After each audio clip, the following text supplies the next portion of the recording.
ఇదిగో ఎంత బాగున్నాడు చూడు, ఎంత బాగున్నాడు. చాలాసేపటి తర్వాత వచ్చాడు, ఎక్కడెక్కడికో వెళ్ళి వచ్చాడు నా లైఫ్లోకి కదా. చూడు నాన్న, చూడు కళ్ళు తెచ్చి చూడు, పక్కన చూడు.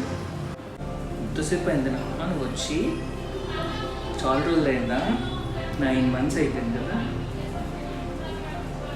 ఐ లవ్ యూ తెలుసా నీకు? అది ఐ లవ్ యూ అని తెలుసా? చిట్టి కన్నలు. ఎవరు నువ్వు? చిట్టి ఆరెంజ్ జోషా? పట్టుకుంటున్నాను.